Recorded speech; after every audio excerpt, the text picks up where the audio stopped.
Hello, welcome. My name is Glenn Einschlag, and I'd like to talk to you today about a method that I developed for analyzing reeds and quickly determining what their inherent strengths and weaknesses are. The reason why I developed this method is because I found myself in many situations where I didn't like the reed I was playing on or working on, and I wasn't able to ascertain exactly why. And so a certain paralysis crept in and a certain fear about how to solve a reed's problems or make it better. And I had to counteract that in some fashion. So I developed a series of questions and tests that I put a reed through that, like I said, allows me to very quickly ascertain a reed's strengths and weaknesses. Now, before I discuss the questions and the tests, I want to tell you the best way to use these questions and tests.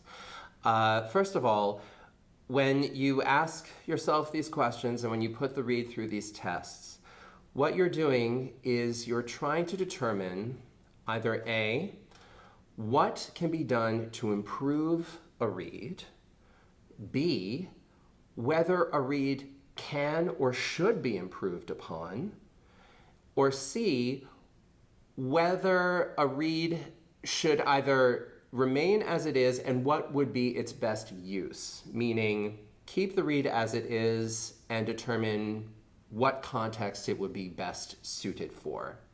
Because every reed is not going to respond to the trim or hold the trim. So these tests can be used to either determine whether it should be discarded or whether it should be used purely as a practice reed, which can be very useful and very helpful in saving some of your performance reeds from being destroyed too early in their lives.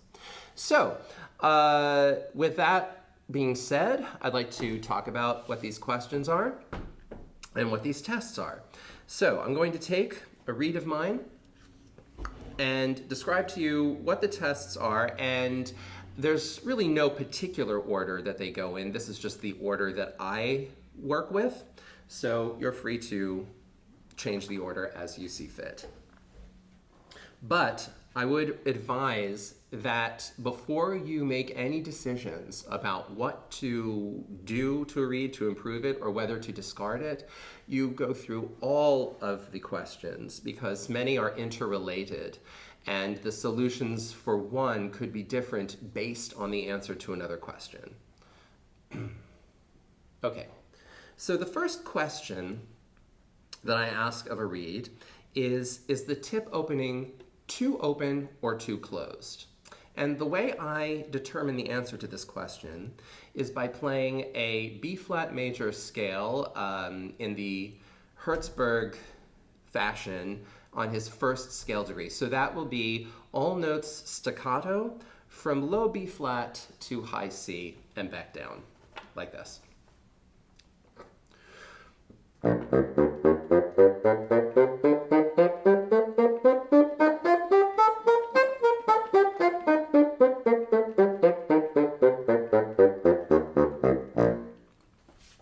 The reason why I picked this scale is because it runs through pretty much the entire range of the instrument, and that's important to determine whether a reed's tip opening is too open or too closed. Now, there are several different possible answers to this question.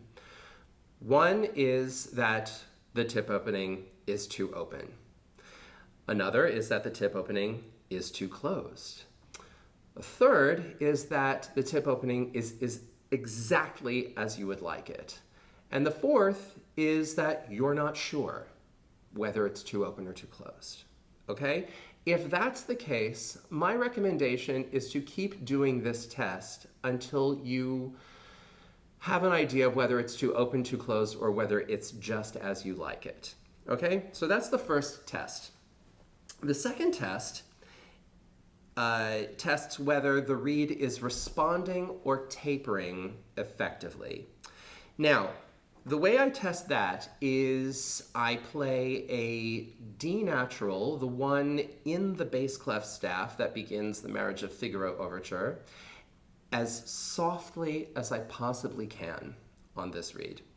And the F sharp directly above it, the F sharp on the fourth line of the bass clef staff.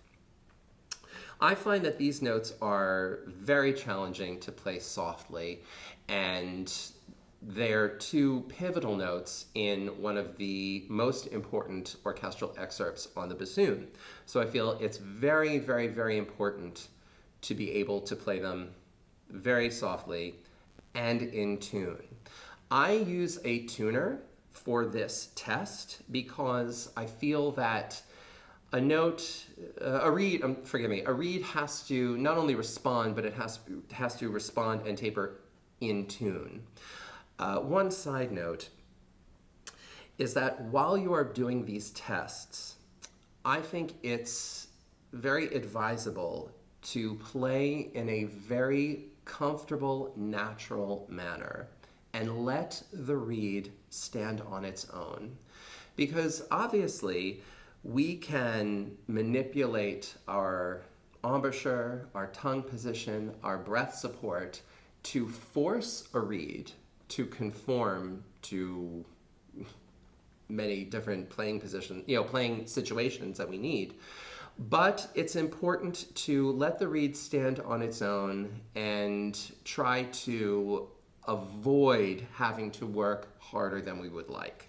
So I'm going to put my tuner on, and I'm going to play in a natural manner as softly as I possibly can. This reed may not respond, may not taper very well, but that's good information to have. Let's see.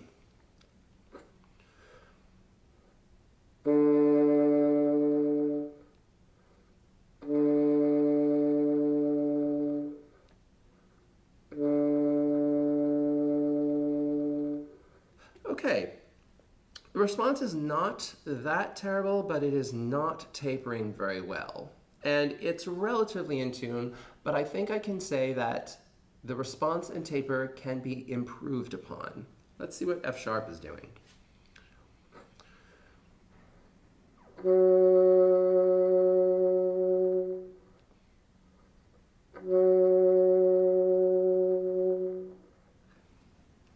I would also say that the response and taper can be improved upon for F sharp. Okay, that's the second question. The third question is, are the one finger E, the open F, and the C sharp directly below them dropping in a loud dynamic? Now, here is a test that unfortunately is not meant to make you sound very good, unfortunately. So let's make peace with that right now. I would like you to play these notes, and what I like to tell students is I want you to hammer a nail into these notes. I will demonstrate.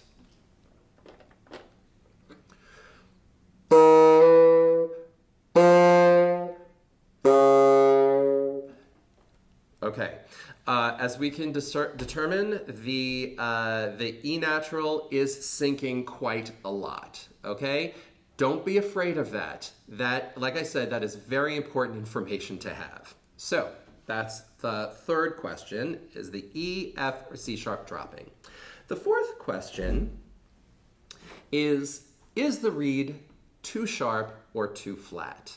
Now, the way I determine this is by putting on my tuner, of course, and I play an F major scale, 2-octave F major scale, mezzo forte, very slowly. And I play, as I said before, as naturally and as comfortably as I normally do. And obviously, on various reeds, with various vocals, with various bassoons and various players, there are different intonation idiosyncrasies that we would naturally adjust for. I want you to play as you naturally would and not over adjust. If the reed is relatively sharp, just absorb that information. We're just doing this to gain information, okay? So I'm going to demonstrate.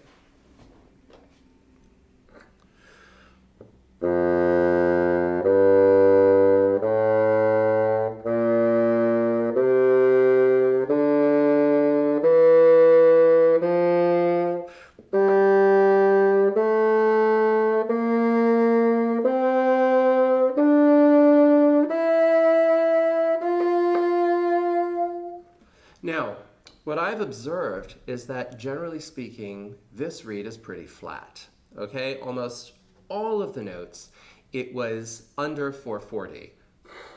I was playing as I normally would without working any harder than I would like, and that is where the reed is sitting right now. Of course, some notes are a little higher than others, but that is the natural idiosyncratic nature of this bassoon, of which I'm intimately aware. So I've determined that generally speaking, this reed is sitting on the flat side. Okay, the next question concerns the low register. Is the low register responding effectively? And for this test, we're going to dive into the deep end of the pool, as it were, and try to play a low C sharp as quietly as we possibly can. Again, play this as you normally would. It does require an engaged embouchure, engaged oral setup, and a very concentrated type of support. Do it as you normally would and let the reed stand on its own. Or not stand, whatever the case may be. For this question, feel free to use a tuner while you test the low note response to be ever mindful of the pitch.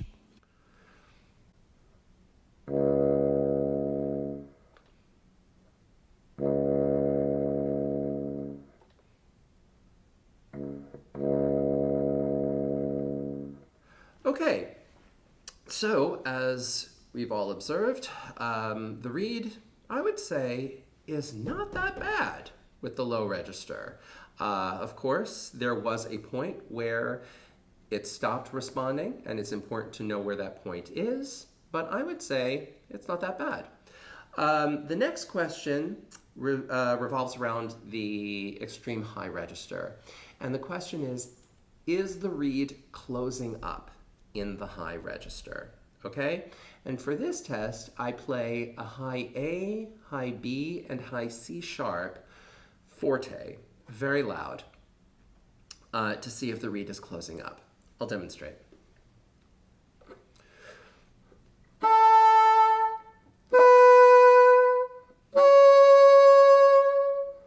Okay, as we can observe, the reed is not closing up in the high register. Some students have been a little bit confused about what I mean by closing up. And, pardon me, this is what I mean by closing up. If the reed does something like this,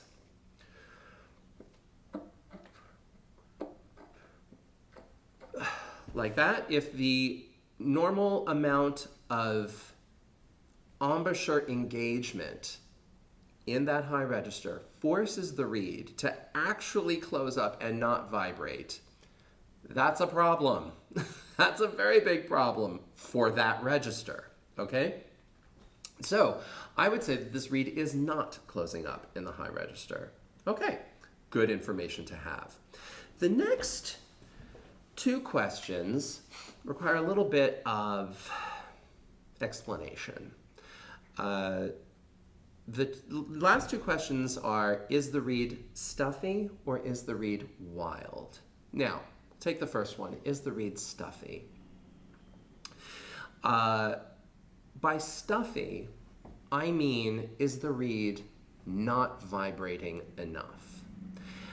Many people use the word dark or dead to describe this phenomenon. I like to describe it in terms of how the reed is vibrating. And the question is the reed too stuffy? Is the reed not vibrating enough? Okay? The other question, is the reed wild? That means, is the reed vibrating too much? Meaning, is it very difficult to control with one's embouchure? Is it what some people may refer to as bright or buzzy?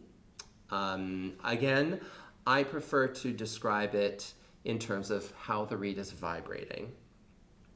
Now, I don't have any necessary tests for those last two questions.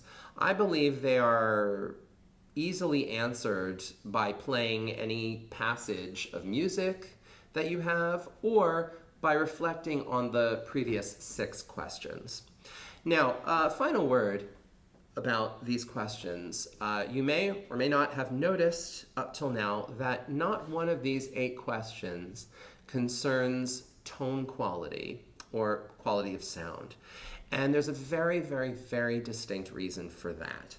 And the reason is that tone quality or sound quality, I feel, is an inherently personal phenomenon that's affected by many different variables, including the bassoon any player is using, the vocal they're using, the style of reed that they prefer to make, one's own physiological makeup in terms of lips, jaw, tongue position, and the hall that one plays in, the ensemble that one plays in, oftentimes the country that one plays in, and one's own unique concept of how a bassoon should sound.